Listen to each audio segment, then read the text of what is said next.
Welcome, everyone. This is Glenda Dawson. Welcome to Cosmic Conversations on the Conscious Awakening Network. I am your host, standing in for Sheila Seppi, and I want to welcome you tonight to. Shut up, nigger, nigger, nigger, nigger, nigger, nigger, Niggers, nigger, niggers, niggers, niggers, nigger, niggers, niggers, niggers, niggers, nigger, niggers, nigger, niggers, nigger, niggers,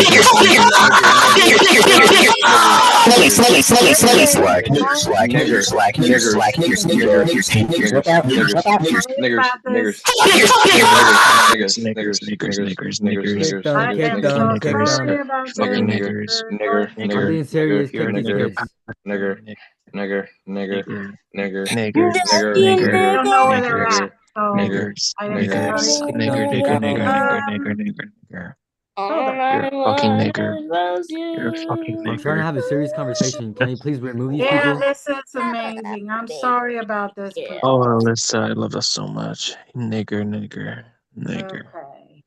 nigger, nigger, nigger. Jessica, you're muted. I gotta hear this, please. Unmute yourself, Jessica. Yes, I got nigger. a nigger at my Nigger, nigger, nigger, nigger, asshole. nigger, nigger, nigger, nigger. Hey, he's coming Nigger. Okay. I You're a do nigger, need Stacy. Poop You're a stains on my nigger. you guys Nigger. to Why don't we start again? rest. Nigger. I am Nigger, apologizing for nigger, nigger, everyone nigger, nigger. here. I am trying to get Nigger, rid of nigger, everybody. nigger.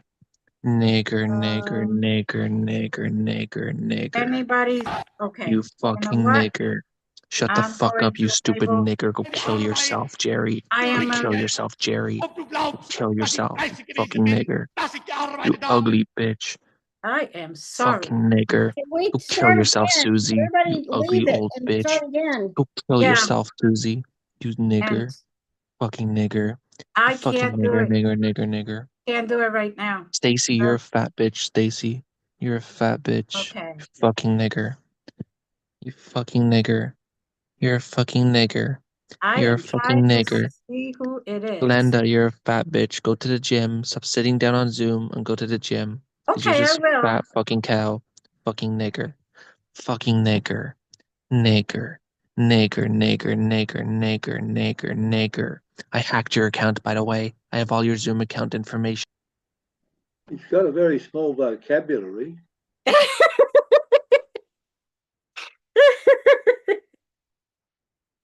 I am letting people in slowly. I apologize for whoever, whatever that was beyond me. I can't. Cindy, how are you today? The costume. That's Okay.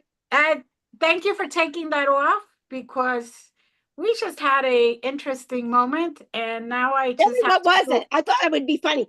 It's funny. Susie did too. Yes. Okay.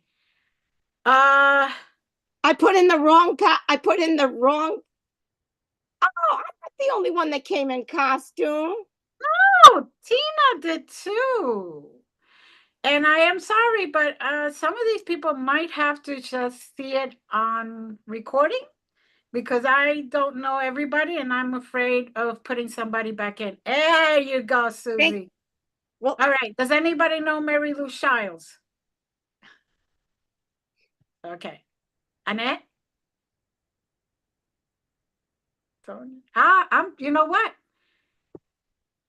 We're going to have us. And if anybody wants to see this, they could watch it and everywhere that it's getting stream at. So we're going to record from this point on. Oh, good. Thank God you're not going to record with the other thing on. Welcome everyone again. I'm sorry for everything that happened before. We have no idea how they snuck in. So welcome to Cosmic Conversations on the Conscious Awakening Network. I'm your host, Glenda Dawson, standing in for Sheila Seppi. And I just want to welcome you to tonight's episode. Our guest for this evening is a wonderful, wonderful person. She has a lot of experience She has studied metaphysics all her life, gaining insight into the mystical world of magic and spirituality. She's an author of 8 books on metaphysics and one about to be published if it hasn't already. And her writing comes from an intense desire to know and to understand the hard science behind the unseen world. She wants to not only understand it, but sincerely desires to share this understanding and this knowledge with not those that seek knowledge. Her lifelong studies into the deeper meaning of events and actions were further enhanced by the experiences of a dynamic 20-year career in the Navy, working for the U.S. Submarine Force and retiring at the commander level. Welcome, Tina Erwin. How are you today? I'm doing great. Thank you. It was a really crazy start, but I think yes, it was. And I do apologize for whatever that was. I have no idea.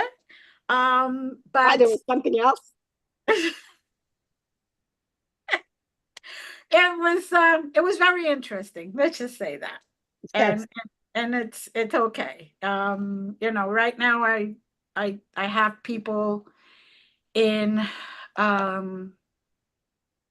in the waiting room, and that's where they stay because I have a feeling they've hacked a few names, so they're going to continue come back with different names. So Tina, why don't you tell us all about yourself? Well, I'm like a lot of people who wake up and they're a little kid and they don't know they have some level of psychic ability, and you don't know that other people can't do what you do. And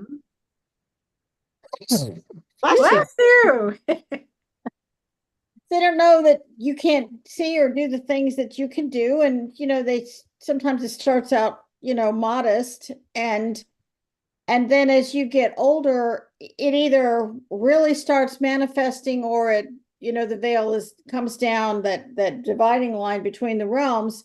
And then you don't really have psychic ability anymore. But that didn't happen to me.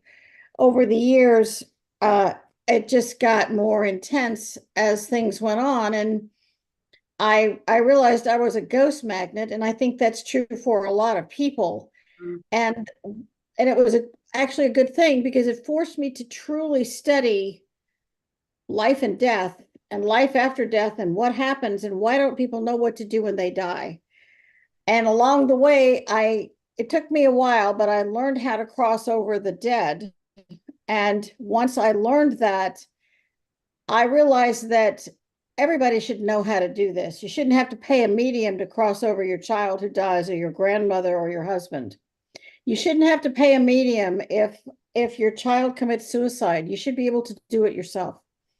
So I wrote something called the Crossing Over Prayer. And it's been tested all over the world, and anyone can use it. And then I wrote something called the Crossing Over Prayer book. And this is 88 prayers that help the living and the dead. And it includes prayers for, if your child dies, what do you say to somebody? If there's a suicide, how can you help? If you're faced with what happened in a house in Colorado, where you bought a house and a murderer committed all these murders in the house, so you have the murdered and the murderer is still there as a ghost. You have the murdered and the murderer. What do you do? And there are prayers in this book that enable you to cross over even those dicey and often terrifying situations and those souls. And I know a lot of people say, well, they're murderers, you should send them to hell, but they just come back and they're worse. But if you cross them over, then they actually have a chance at having their soul restored, which is explained in the 23rd Psalm. So, after 50 years of working through psychic ability, you really learn what you can do, what you can't do, and what the supreme pleasure is of feeling like you've helped the living and the dead. So that's a kind of a coconut shell about my mission till my last breath, is to help the living and the dead. Okay. So you written 8 books and now the ninth, correct? The ninth, which I had hoped would be out by today, but I needed like another 4 days, and then I really will have that tonight. So what is the name of that book? So we could be it's out, called we could out for it. Psychic Children, Psychic People. I had Mhm. so many requests from people with psychic children, and they don't know what to do. Right. People with psychic ability don't know there's such a thing as spiritual law, or they don't know that there are prayers that can cross over the dead, or they don't know how to understand an ability that manifests. They don't understand why if your 7-year-old can see through walls and doors, it has a name. It's called psychic vision or remote viewing. Right. This is a really big book. So it has 45 chapters. Wow. Very And good. it covers just about every psychic situation I could come up with, plus, I don't know, 50, 60 different case studies where you can see what happened in this family or that family, and how it works and what you can do about it. Because the number one request I get from parents of psychic children is, I have a hard enough time protecting my kid from stuff I can see and know about. How do I protect them from the unseen? And that is the heart and soul of this book. And if you're psychic yourself, Mhm. and you find hospitals are terrifying, or you find churches difficult, not because you don't have a spiritual basis, but because there's some things that happen in churches that are very uncomfortable. Mm. So maybe you would like to have some tools. So it's a tool book among many other things that enables you to use these tools to protect yourself or protect a child or protect a location or clear somewhat place without having to necessarily call someone in. Some situations, yeah, you might want to do that. Right. But in other situations, wouldn't it be nice to be able to have a guidebook that would help you understand what's happening and what you can and can't do and what are the dangers along the path? Mhm. That's the basis of the book. Mhm. Very good. Very good. I myself have had the gifts since I was born, so I understand your path and your journey. I was very blessed. I had my mother to help me along, my grandmother to help me along, but a lot of kids don't. And so this is fantastic that you could help the parent and you could help the child at the same time, which is really good. Um, Now, what if you're terrified of ghosts? How can you help? If someone is terrified of ghosts, Mhm. because you don't know what's really there. Is it a ghost? Is it a lower realm intelligence? Mhm. What is really happening? And if you're afraid, well, one of the easiest things to do is to use the crossing over prayer. Right. And if it's a ghost, this will actually cross them over. And you don't have to believe in it. I hear a lot of people say, well, I'm not into this religion thing. This is not religion. Right. This is a tool that you can use that will help whatever that person is. I mean, I've had situations where you have a child who is talking to a grandparent. A grandparent died 10 years before the child is born. Mhm. And the parent is terrified because the child can recognize this grandparent from a photograph and say, well, that's who's talking to me. So what does the parent do? Well, some parents think it's really cool, but some parents might like to have their grandparent crossed over and then feel like then that grandparent can visit in the sleep state, Mhm. if that's going to happen. And then that frees the child from having that encounter. If someone is afraid, it's time to understand, what are you actually afraid of? And what if it's not a ghost? How do you know the difference? Right. So that's really what this book is designed to do, is to help people understand the difference. In an unseen world, that is just very difficult. The other thing is, get a grip on your fear and start using some of the tools that are in this book. And a lot of the tools are visualization, but a lot of them are very practical. For instance, how many children have night terrors, or they feel like there's something there? Mm. Put a green light bulb in a closet or under a bed. We did that with my second granddaughter. She just kept saying there was something in her room. And I cleared the room, but I wasn't sure whether there was something next door. So we just put those old-fashioned big bulb Christmas lights. Mm-hmm. Put that bulb in that green light bulb in a night light and put it in their room. And she never complained again. It was like magic. I mean, and it is the cheapest solution you can manage. If you feel like your house is a ghost magnet, put a green light bulb. They're called party lights from the Home Depot and Lowe's stores at your front door and your back door or in your hallway in a little lamp. Just turn them on at night. And you cannot believe how helpful something as simple as that is. It's the frequency of the green light that begins to shift what that child is feeling, because a lot of these dark things can't pass through that. Mm. And that makes just an enormous difference. But I also give them multiple things to do, because you don't walk out in Wisconsin in January in your underwear. Wear layers of clothing. I mean, Right. that's what I was a terrorist expert for the submarine force. And you can't protect $1 billion asset by giving it, a 25-year-old a rifle and say, protect $1 billion asset. The kid's going to die and you're really vulnerable. So what do? You create layers of protection, layers of clothing for super cold weather, and layers of protection for the supernatural. And when you do that, what happens is you raise the frequency of a location, because as we all know, everything is frequency. Once you've raised that frequency, you make it harder and harder. And like any terrorist, they pick a softer target. And what you're doing is you're hardening yourself as a spiritual target. Mm. Very good, very good. Have you ever thought that maybe the actual green, the frequency being associated with the heart chakra, divine love? I had Being not thought of that, but that's certainly an extremely astute observation. So thank you. the creator's divine energy. Yes, that's why I wear emeralds, because I hear you. I hear you. on my wedding ring, there's a lot of emerald.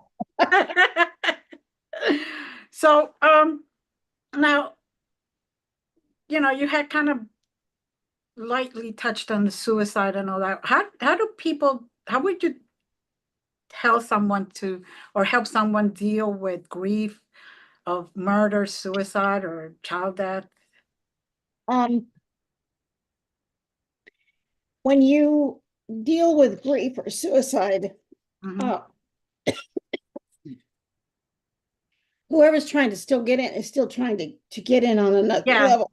Yeah, they're trying to get in, believe me. Yeah. They're trying really hard. So Uh-huh. That's why we put in a waiting room. Everybody waits. yeah. When you're dealing with catastrophic grief, Mhm. your frequency drops to almost zero. Right.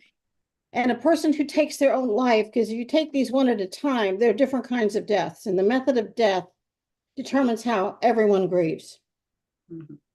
And if you're 100 years old and you go to sleep, you die in your sleep, people grieve you, but it's not like your 6-year-old is murdered, Right. or your 17-year-old takes his own life, or your husband is killed by a drive-by shooting. Mhm. Every single one of those carries a different element of how that individual grieves. Mhm. And when you have to face those things, everyone wants to avoid you because they know they couldn't handle your grief, and they certainly don't know how you are. And you remind them of your pain, and they can't face your pain. So what you can do Mhm. is, first of all, you can say whatever crossing over prayer is appropriate to help that person, or offer it, or if that soul comes to you. And I've certainly had people say, my family's clinging to me and I can't leave, and the cords are holding me and I can't cross Mhm. over. I cross them over. Right. Don't ever say you know how someone feels. You don't want to know how they feel. Sometimes all you can do is listen. And that's why I wrote my first book, which is The Lightworker's Guide to Healing Grief. My 6-year-old niece sat on the sofa and she said, "Mommy, I feel hot." And she just dropped dead in front of my sister. She died of group A strep. She was so healthy, she'd never missed a day of school. It took the coroner 3 days to figure out why this child died. It was her time to leave. Well, you can't tell a family that. Maybe 10 years later, you understand that her time was over and she didn't need 100 years. She needed 6 years. Right. But in that moment, just be there. And what we did for her, actually, my sister had an astounding experience while she was just, out of her mind with grief, and her husband and her remaining daughter. An angel visited her and said, "You have to talk to your neighbors, and they all have to learn from your grief." So she invited all of her neighbors over for an evening of coffee and to talk about this child's death, why she died, and what they can do as neighbors to help them, because people have no idea what to do with grief. So she said to them, because we were making food for these people to come, she said, "I don't think I can do this." And I said, "Yes, you can. I'm going to be here. I'll help you. When you see us in the grocery store, come and give us a hug. If you see us in your yard, come over and talk to us. We want to know about your children. Yes, we still care about you and your children. We're still living a life. Wave to us when you see us. We're still your neighbors. If you need help with something, please ask us." We have to stay among the living. We have to continue to be part of the normal rhythm of life. That will help us with our grief and help us to return to a new normal. And it's a new normal because it's not the way it was. It's never going to go back to that way. Right.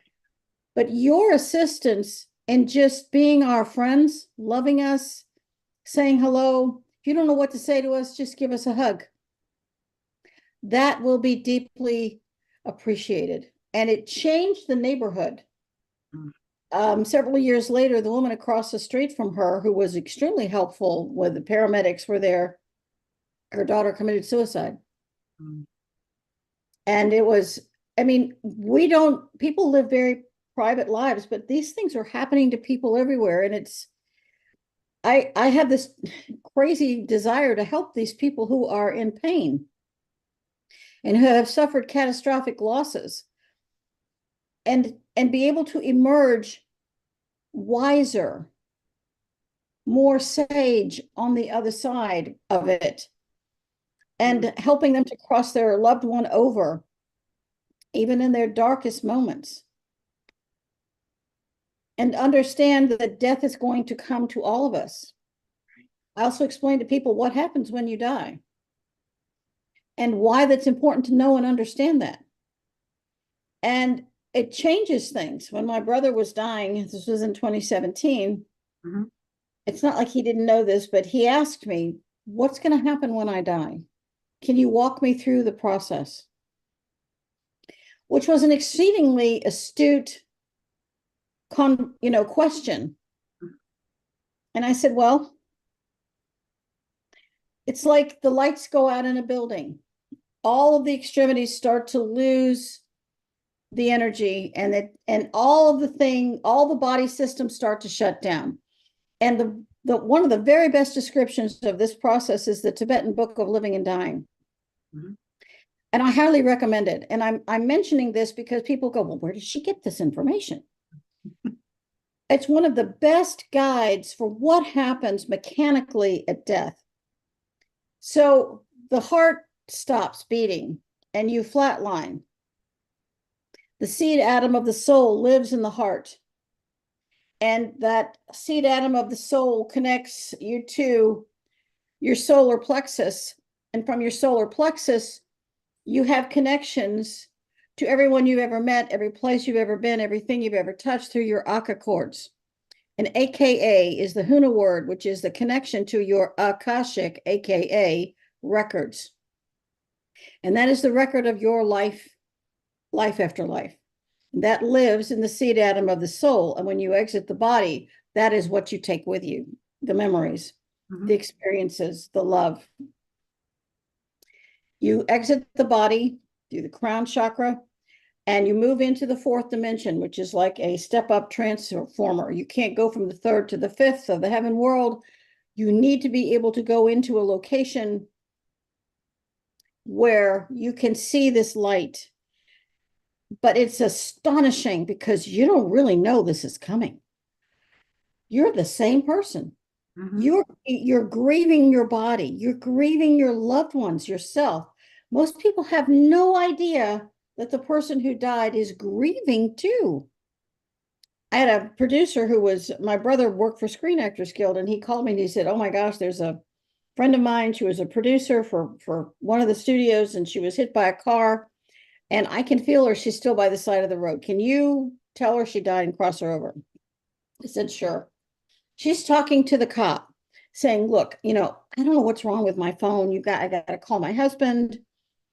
And I remote view, so I could remote view her, and I followed the connection through my brother to her. Right. That's how I reached her. And she looks at me, she says, you don't understand. I can't be dead. And I said, I hate to tell you this, but you died in this car accident. Oh no, I have a meeting with Paramount next week. I've got a birthday party for my daughter on Saturday and a nail appointment tomorrow. I can't be dead. I'm busy. And so I bring in a team of angels, and when they see the angels, it begins to shift their frequency. Right. And gets them in preparation for crossing over. They go into a type of a spiritual shock that the life they thought they were going to live, the future they thought they were going to have, the Christmases, the graduations, the grandchildren, none of that's ever going to happen. And in this flash, they're grieving that. If you know you're dying and you begin to make peace with death, then it's a different death. But if you die suddenly, it's a complete shock to you. And I explained this to her and crossed her over. And I continue to explain to my brother that I'm bringing in, I will have you surrounded by angels, and at the last moment, I will, request that they guide you directly into the heaven world. And I have arranged for light beings to meet you, in addition to, people you have loved. I can just make a request, and all the pain and the frustration of mortal life will be over. And he has come to me twice in dreams, but he was at his memorial, and you're allowed to go to your funeral or your memorial. I could actually see him standing with me. I did a big memorial for him at the Directors Guild in Hollywood. He was very well known in his circles. So it was an opportunity to explain to him and help him to understand what that process is. And in the 23rd Psalm, when we say, lo, though I walk through the valley of the shadow of death, I will fear no evil. What is that? Anybody ever asked that question? Why does it say that? Because the fourth dimension can be a really dark place. For thou art with me. Well, that reminds you, you need to ask for some help here. And when you cross into heaven, he restoreth my soul. So do you ever ask yourself, why is there so much evil right now? Because when you don't cross over, pieces of your soul are shaved off, life after life after life. And they, people come back as character disorders, narcissistic personality disorders, borderline, immature personality disorders, moving into the sociopaths and the psychopaths and the serial killers and the mass murderers who have no conscience, because those parts of you that connected to the divine and humanity are gone. When you cross someone like that over, that soul goes to the location in the higher realms commensurate with the karma they've created in their frequency. My father's house are many mansions. So there's a little bit of an understanding of what happens and why you definitely want to cross over the most evil ones of all. So let me stop for a minute. How are we doing here? You're doing good. You're doing good. Go ahead. It's fascinating. I know most of us are on the edge of our seat here. What else? Well, you might ask yourself, well, it sounds really scary to cross over someone who committed a murder. Mm. And one of my very favorite stories is a single mother in upstate New York with a 4-year-old daughter. Her father was an executed murderer, and he was haunting her. And every day he was telling her to murder her child. Mm. Day after day. And this woman was just, she's fighting him and fighting him. And he was a horrible father, and he's a horrible, ghostly grandfather. And she said, can you cross him over for me? And I said, well, yeah, but that's not going to be helpful. This man's had power over you all your life. You have to take your power back. This is the crossing over prayer for murderers. I want you to say this repeatedly, and you're going to feel this shift. When you feel that shift, you'll know he's gone. You're going to feel different. It's going to be almost indescribable. If it doesn't work for some reason, call me back and I'll help you. And I'm not going to be here forever. Other people have to know how to do this. Right. So about a week later, I get this phone call back, and she said, well, I did what you said. And I did feel the shift. But what really made my blood run cold is my little girl looks at me. She was 4, and she says, Mommy, the bad man is gone now. Mm. The bad man. And she didn't know that her daughter was hearing this day after day after day. So if she had gone to a psychotherapist or a doctor, what could they have done for her? She had a spiritual problem that needed a spiritual solution. Mm-hmm. And so I think that these are situations that are enormously important. Let's take suicide. There was a case of a woman who had 17 family members committed suicide. Mm. She was in South Africa. 17 people were haunting her. So she had suicidal ideation. She couldn't have a relationship.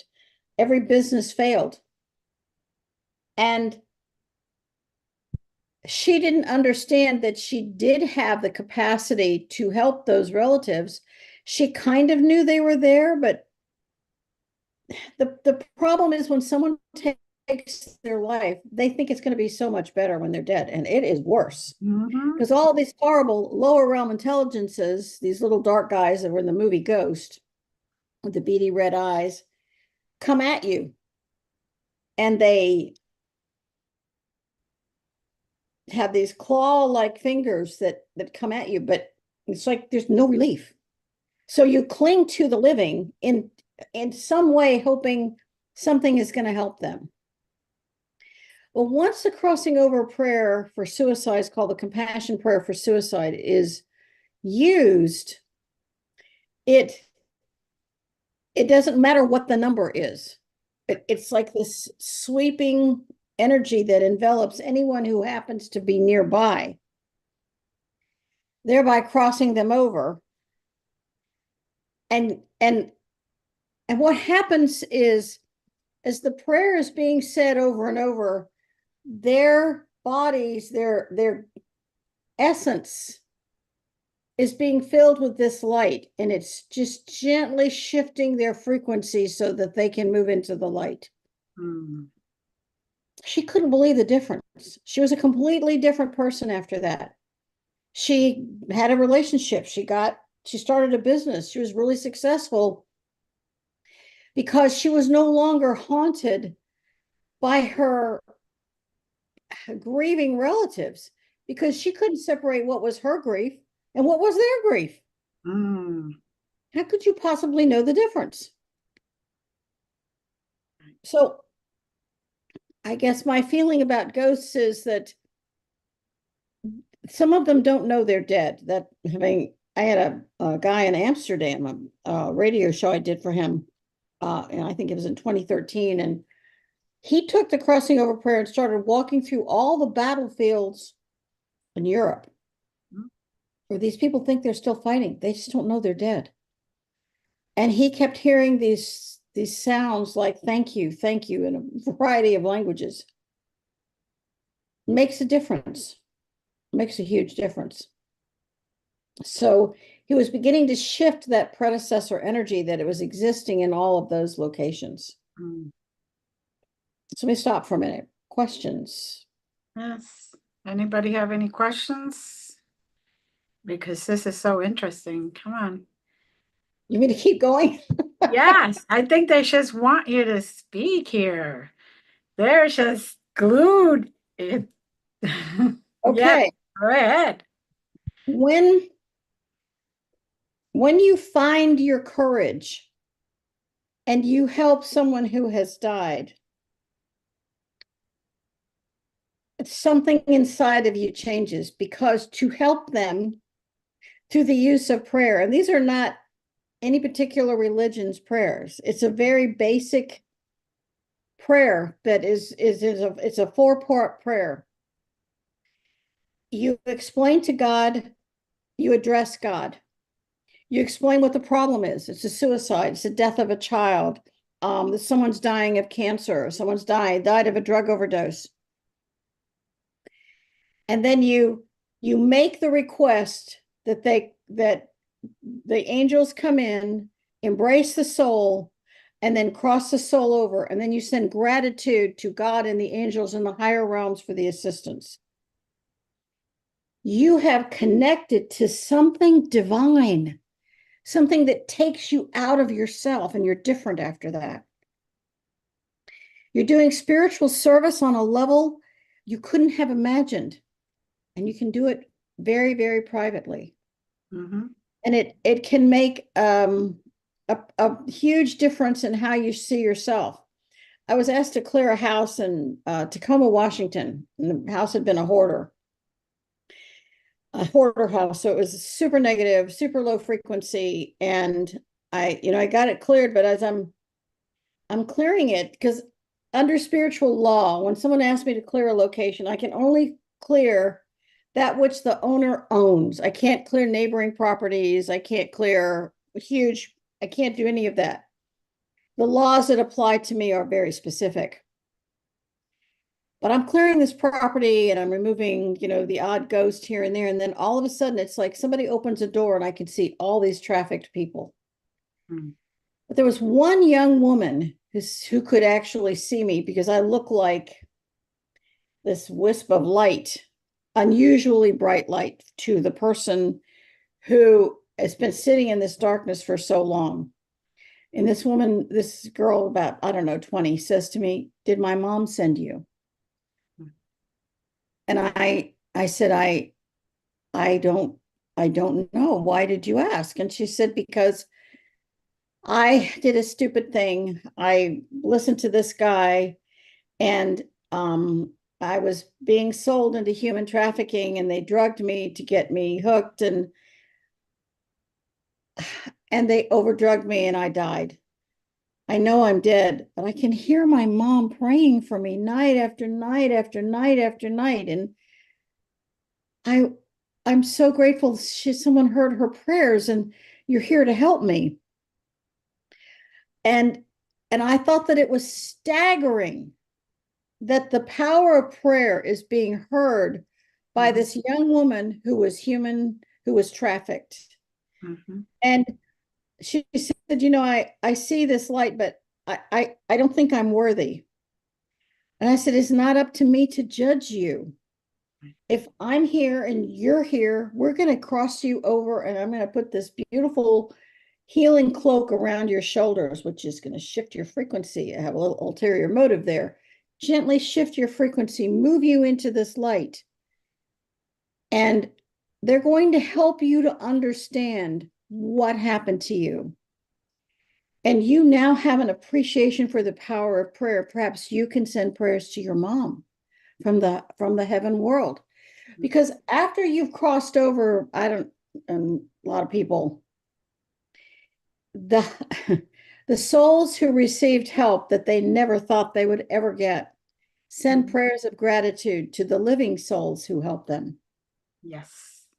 On and it's one of these little subtleties that you wouldn't have anticipated, Mm-hmm. but that's what can happen. And Mhm. it changes you because you don't consciously feel it, but you do feel that something is better. There's a part of you inside that's smiling a little bit. Mhm. Death comes. It Mhm. just it does. But it doesn't have to be horrific. And it can shift and change. You can change a lot of things. When my niece died, she was part of a cluster death of 7 children who died in Virginia Beach in Mm. 2003. And she was the last child who died, and none of these children knew each other. It was a Mm. very weird moment in time. And one of the families who had lost their daughter 2 weeks prior reached out to my sister's family. And they said, our daughter died, and we really have an understanding of how you feel. And we wanted to reach out, which is extremely courageous and noble of them to do that. Mm-hmm. And so we set up a meeting to maybe comfort one another. And it was 3 days in the future. Well, from that moment on, once that connection was made, their daughter kept coming to me and she said, "You don't understand. You have to help me." And it's all I can do to get through the day. I'm grieving my niece so badly. Mm-hmm. And there's this 7-year-old saying, "You have to help me because my mommy's going to kill herself." Mm. I was just in the truck with her and I changed the radio station so she would know I'm dead, but I'm still with her. And I don't want her to die because my little brother needs her. And in my darkest moment, I still had to help her, Mm. but I didn't cross her over because somebody said, "It's not yours to do in this moment. Right. You have to wait." And she just kept coming to me and saying, "You have to help." And I said, "I'm meeting with them. I promise we will help." So the day comes. In the meantime, my sister, my brother-in-law, and my niece, the 4 of us sat down and we started sending prayers to that family. Because when you're sending something to someone else, it lifts you out of yourself. Mm-hmm. So then the day comes and it kind of been cloudy and we all sit down and we're outside. And I'm sitting next to this bush and there's a bird in the bush and the bird just never stops chattering. And I knew that was this little girl. And then their cat came out and at a full gallop hit me in the chest and wouldn't leave me. It's like, okay, we're going to take care of this, I promise. And so we're talking, and I have to find this delicate way to explain to the parents what Mhm. happened. And they said, we like to think that she crossed over. And I said, "But she didn't, don't you?" And he said, "Yeah." And I said, "You're holding her here, aren't you?" And he said, "Yes, I am definitely holding my daughter. I'm a doctor. I should have been able to save her. I have to hold her here." And I said, "But maybe it's time for her to go." And they said, I don't want to release her. I don't want to let her go. And I said, "But it is the last act as her parents for both of you. And we're going to cross her over together. Together, we're going to do this." And so I have a process that I use when I Mhm. actually have a parent in front of me. And I knew that they had connected with her when you can see the tears start rolling down their faces. And it's very, very real. And I said, "You can see her now, can't you?" And they said, "Yes, we can see her." I said, "Now, in this next moment, I want you to say goodbye because she died so quickly. I don't think either of you got a chance to say goodbye. And most people in this situation never get a chance to say goodbye, but you two do.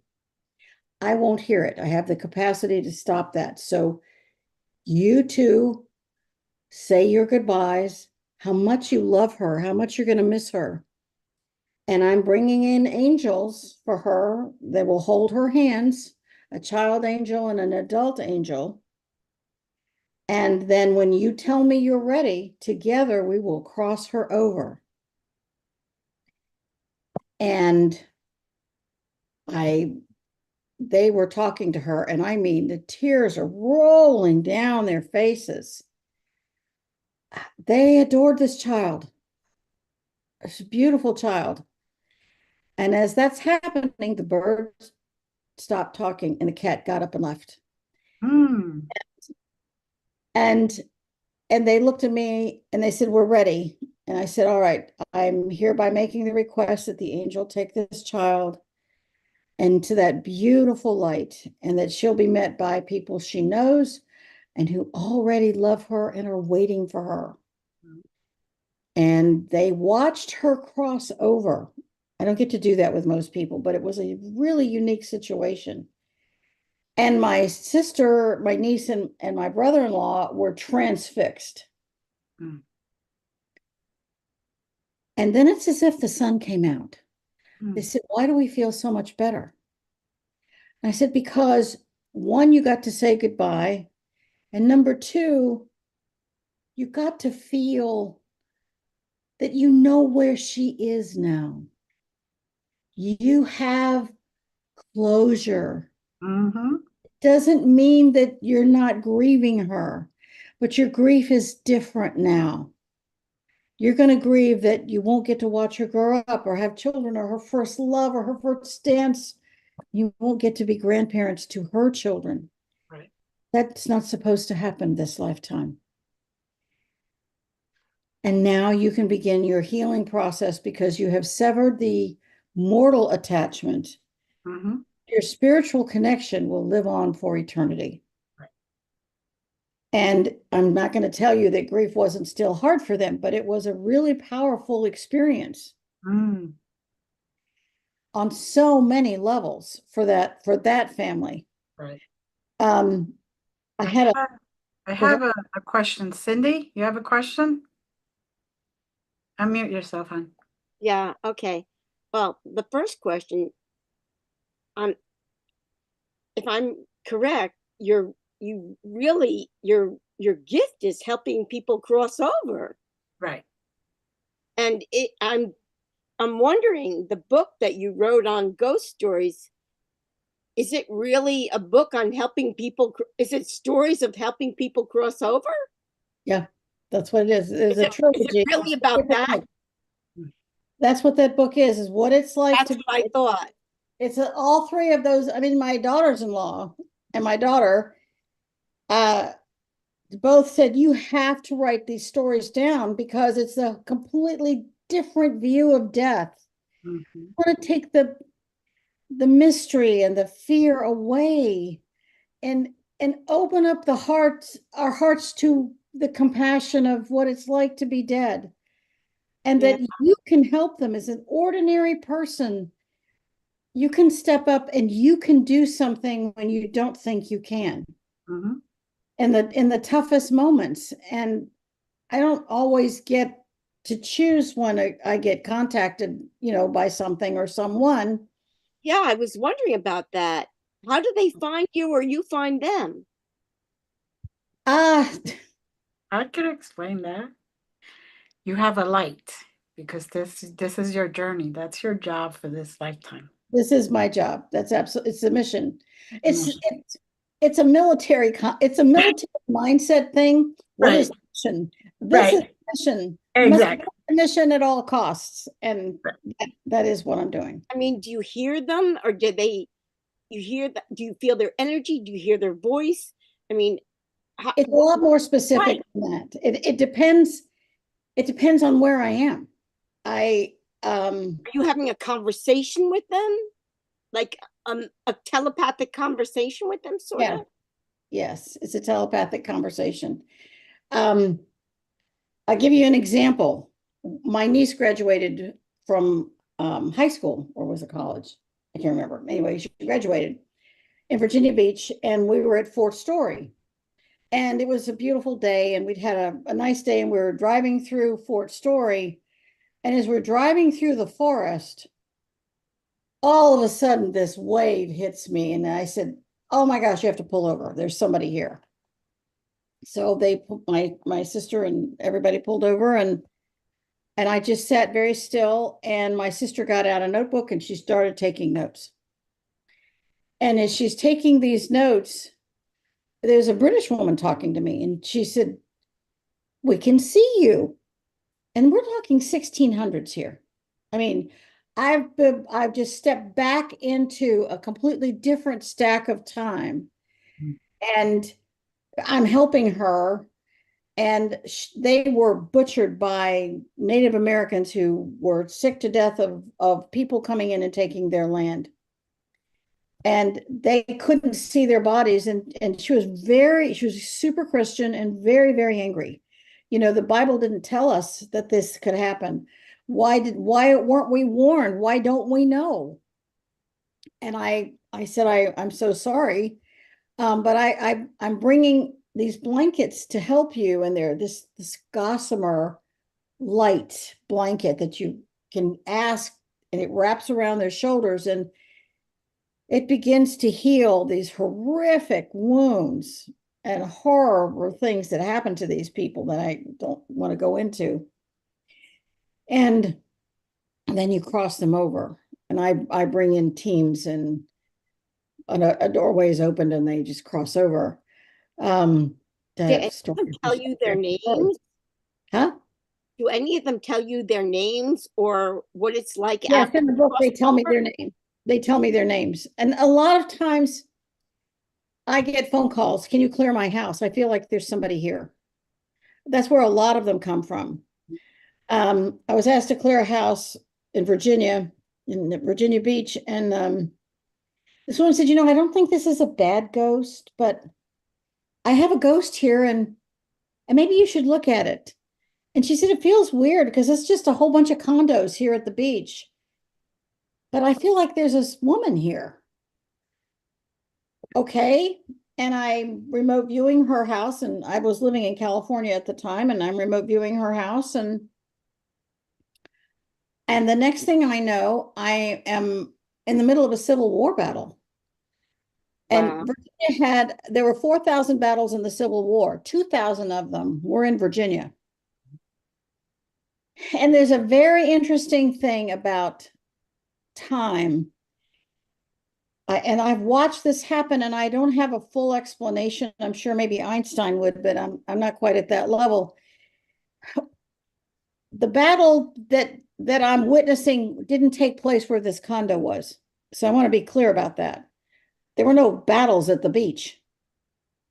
And so I meet this ghost, and she said, "For God's sake, what took you so long?" And it's like, I'm sorry, were you waiting for me? And she said, "Yes, I've been waiting and waiting for you. And I've been talking to the owner of this house all this time, and she finally called you." And I'm thinking, okay, she picked up a card at a metaphysical shop because my sister is a feng shui consultant. Mm. And then the owner of the house called my sister, and she said, "Do you clear houses?" And she said, "No, but my sister does." That's how I met her. And I said, "Well, if you know you're dead and you can see the light, why didn't you cross over?" And she turned to me and she said, "Because these 200 dumb guys, these dead soldiers, don't know they're dead, and I can't leave them." And I said, "Because you were pretty shot up." Her body was riddled with bullets. She was in the thick of it. And she helped them. And she helped them, and she helped them. And she said, "But I'm tired. I can't keep taking care of them. So can you help me to cross over?" There were 200 of them. And she would not cross over until every one of them had been embraced by the light. And her name was Helen Stanton. Mm. And she will always be one of my heroes. I mean, her courage, she was in the thick of it.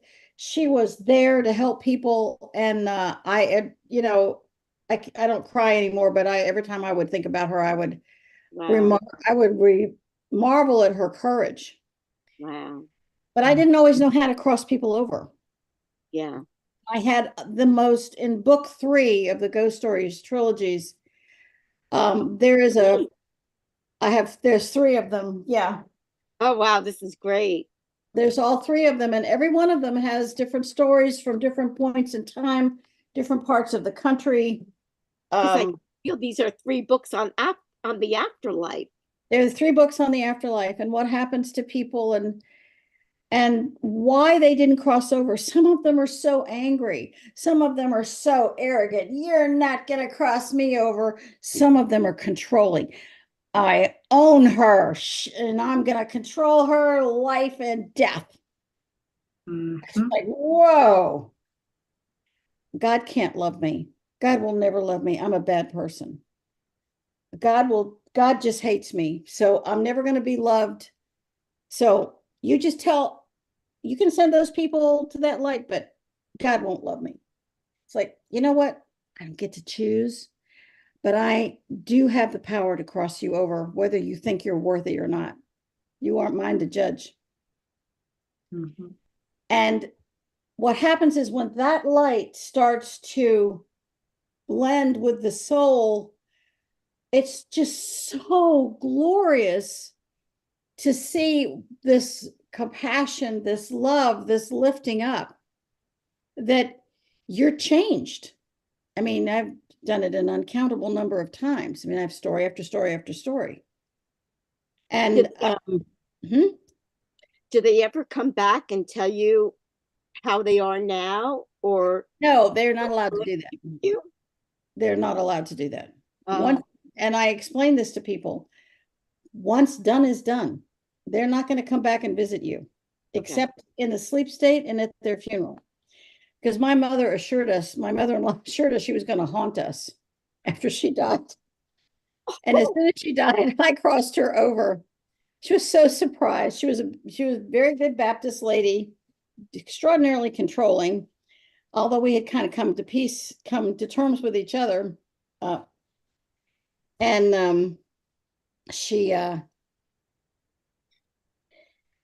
She appeared at her funeral with an angel escort. And that was the last time anyone ever saw her. And because I knew she wouldn't just haunt us, she'd haunt her daughter as well. And she had been a difficult mother for her daughter. And her daughter didn't need that. She needed to go ahead and live her life. Do you actually get to witness them cross over? Oh, yeah. And it's really hard sometimes because it's really compelling to see that light. Wow. First time I saw it, I was just in shock. I mean, I couldn't believe it. And what does it look like?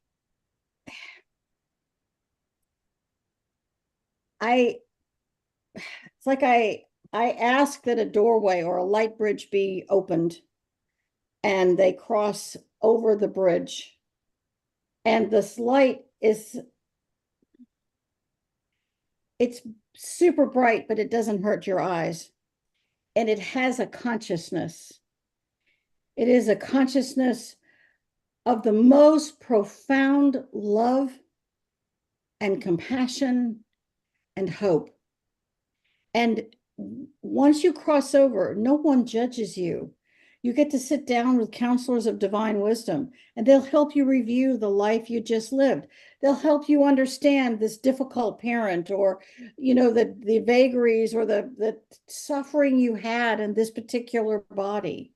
They'll help you to heal. And sometimes when a soul has had an extremely arduous life, they don't come back right away. Sometimes the average reincarnation cycle believed to be about 152 years, but it can be 1,000 earth-timed years if the soul really, really needs a different kind of rest. And when you begin to understand that and appreciate it, it's absolutely the compassion every single one of us will want for ourselves. Mm-hmm. Would you say that, reading your book teaches you a lot about the afterlife period? Yes, you aren't afraid anymore. And if there's one thing I could leave people with, it's that when you die, look for the light. Ask for an angel to help you. It's all about empowering the individual. I don't care who you are, whatever. It's empowering you as a person to make that divine connection. I crossed over ministers and murderers and atheists who are so shocked that they didn't become compost. And children who were so courageous. I had a child who was, there's a story in here called On the Wagon Train. This little girl and her family were murdered as they crossed. They were in Colorado and they were murdered. There was some bad things happened to them, and she contacted me. I was in Flagstaff in Arizona. They were on their way to Colorado. This took place in Arizona, not Colorado. And my brothers and I would go to Monument Valley every year. It was kind of our pilgrimage. It was our sacred place. We had a lovely evening. It was snowy, and we're walking back to the hotel. And I felt like somebody hit me with a brick. I couldn't breathe. I was having such a serious breathing problem. My brothers were really worried. So I get back to the hotel. I start remote viewing the geographic area because it's a hotel. We paid for the room. And there are these two little girls. And one of them was Anna Mae, and she was 5, and she was trying to warn everybody that this was dangerous because the Indians are going to come get you and they might kill you. And she knew she was dead, but her whole purpose was to warn everybody. And I said, okay, I am so glad that you warned people. And she said, well, if I go over to that light, who's going to warn these people? And I said, well, you know what? I'm going to take care of that for you. Time has passed and it's not so dangerous now, but thank you for caring about all these other people. She said, well, all right, if you're sure that nobody else is going to get hurt. She's 5 years old. It was amazing. Wow. I meet the most astounding characters. Well, so I'm wondering, having seen the good ones cross over, when you cross over the bad ones, do you see that what that looks like too? You do. I crossed over a man who was he was a pedophile, serial killer, murderer in the late 1600s in Virginia. And he was a deacon in a church. And he had burned to death. And after he burned in his house, the forest around him didn't burn. It's fascinating when you go back through time and you look at what the earth looked like in the 1600s. You get to actually see that. All the trees, my gosh. I bring in angels and spiritual police for someone who is as vile as this particular person was.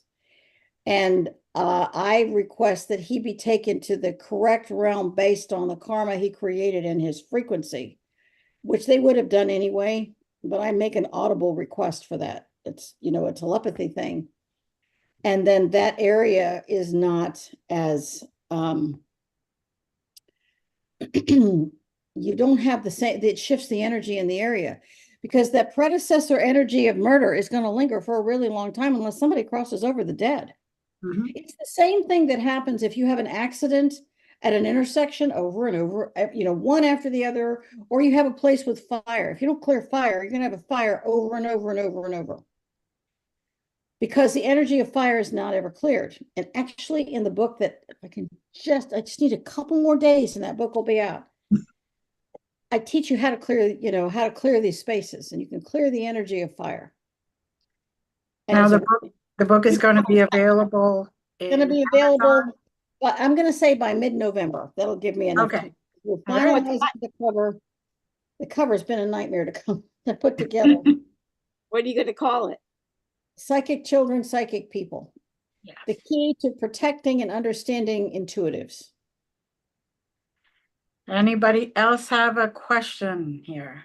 Because this we're is so fascinating, but you know. We're in an hour. Yeah, you know. Everybody here is so excited.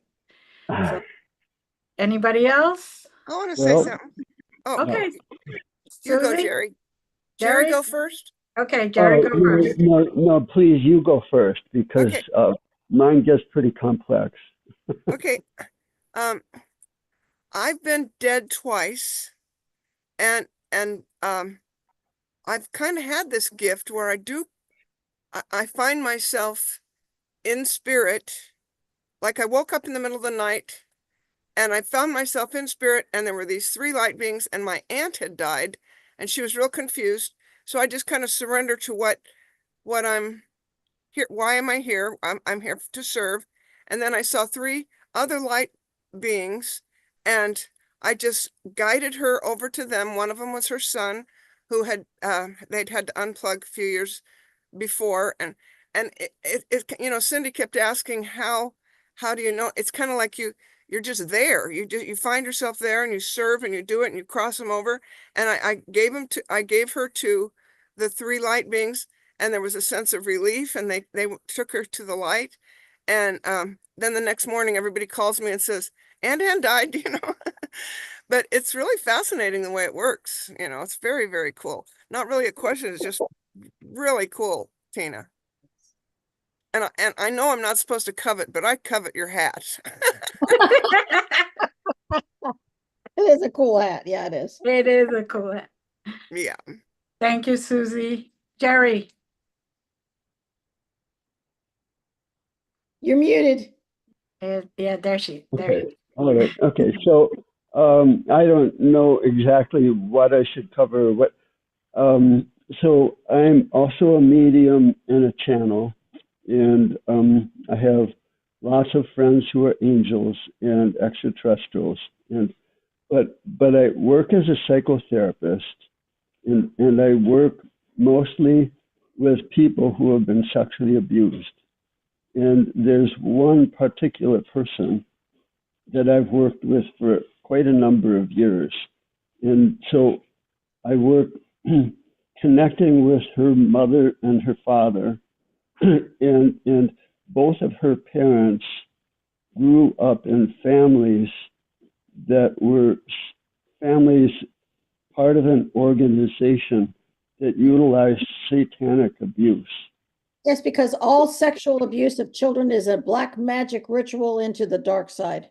You bet. You bet. So I see that. Okay. So they had their own problems growing up. They were put together by this organization. Then they started having children together, and they had to exit the organization by having their daughter, this person, kill a friend. And I understand that that's kind of typical for these kind of situations. But for her, it's a real struggle. I mean, there's that trauma, so much trauma as a child before her family was able to extricate themselves. And then basically, I mean, so I work with her, what's this all about? And it tracks back to the fall of the angels, and she ultimately offering to go meet her friends and work with them and ultimately bring them back. And so she's had life after life after life where she's dealing with demonic entities and trying to learn how to, like you say, cross them over. But they have to be willing, and they have to trust, and all kinds of things. So she They is. have to be willing, and they don't have to trust. That is a fallacy. I discovered long ago that if I'm present, they will cross over. I don't give them a choice. This is not a menu. You can choose today or tomorrow. It's like, no, I'm here. You're crossing over right now. Oh, that's cool. I deal Okay. with those. I deal with these dark beings. I've dealt with them for years and years because I have a lot of private clients that have exactly the same thing happening that you're talking about. Okay. And basically all these magicians have something called a magic box. And it's the box that they have with something that the individual owned, that they keep. They have a witness. I don't know if you're familiar with how magic works, but they have a witness. And they have something from the child. And they have, sometimes these people were sold into this as a 4-year-old. And they have 4-year-olds signing these demonic contracts. Is happening today. And basically what She you're doing is mentions contracts, and yes, Yep. and so you right, break the okay. contract, you cross Right. over the black magician who's controlling her, and then you start healing her body on a psychic level. I mean, I've done this for a lot of years. It's Right. at first it can be terrifying, and then you realize a lot of these black magicians are slaves. And once you slaves to darker magicians, there's a hierarchy. Once you start Well, crossing them over, once you right. start crossing them over, you start emptying the lower astral. Right. I see that that's a requirement. Absolutely. You absolutely, you have to be really courageous. And I talk about this in this, that's why I've been desperate to get this book out. But it'll be out in the right spiritual time, I suppose. Yeah. To be able to help people understand without having it be terrifying, because you have to be Mhm. very, very careful. And I give them I explain a lot of things that create problems in families. A lot of the tools of the dark side people are not aware of. And Mhm. part of it is a major education, which will probably upset a lot of people, but oh well. Mhm. Once you can help someone, I had a woman who was convinced she was one of the original angels in the Lucifer rebellion. First of Mhm. all, human beings can't be angels, but she had so convinced herself, and she was so tortured by it, but she didn't have a psychosis. I know enough to know what my limits are. Mhm. I'm very careful. If someone has a really tremendous psychosis, the probability that I'm going to be able to make a huge difference Sure. is very limited. In her case, it took me almost 2 years of working on and off. And finally, she was able to forgive herself and begin a healing process by connecting to God, not to spirit, but using the word God, it's like, I can't use the word, but you have to use the word. You have to Mhm. say, I am hereby connecting to God. I'm asking for the light of Christ consciousness to fill me with his light, and to begin to embrace the concepts of prayer. When Christ was asked by his siblings to write a prayer, his answer to them was, the very best prayer is the one that you create from your heart. Mhm. And they said, yeah, but if you write it, it'll be so much better. And so he wrote the Lord's Prayer. Yeah. But the point is, if you're saying a prayer for the benefit of others, it takes you out of yourself. And my best-selling book is the Crossing Over Prayer book. I have 8 out. It's the #1 seller for me.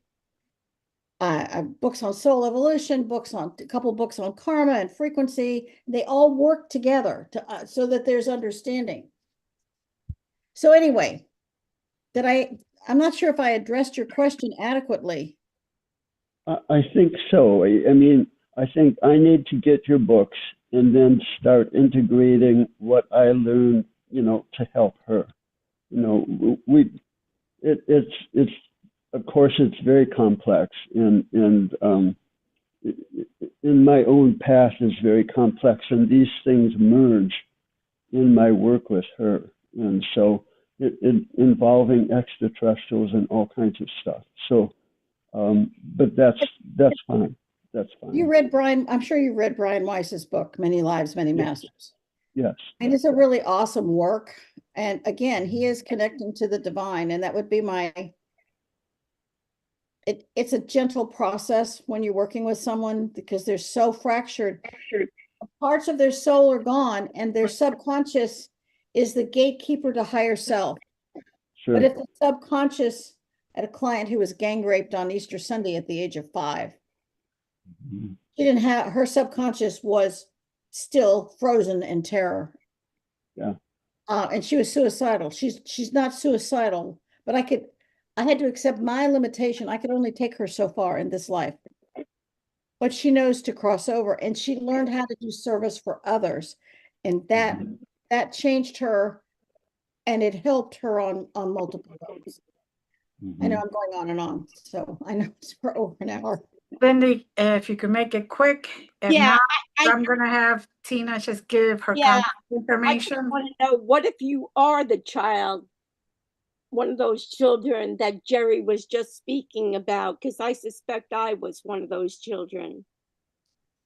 Then, you know, working with Jerry, I take private clients and gently walk them through and help them to understand what happened to them. But it's not an easy process. It takes a lot of courage. Okay. So Tina, give us your contact information so everyone can get in touch with you, you know, if they have any questions or they want to contact you privately. Contact at ghosthelpers.com, Ghost Helpers with an S. There's a website and it has all the books listed there that are actually published. And there are many prayers on that website that are free. When you help the dead, you help the living. And it is the compassion every one of us will want for ourselves. And I want to thank you so much for having me. I am deeply grateful for the opportunity. Thank you. It was great, really thank you. interesting. And please, thank you. Thank you, everyone. And as always, I always say, love you. Have a Love you good too. week. Bye-bye. Thank you, Bye. Thank you, Tina and Glenda. Thank you. Bye.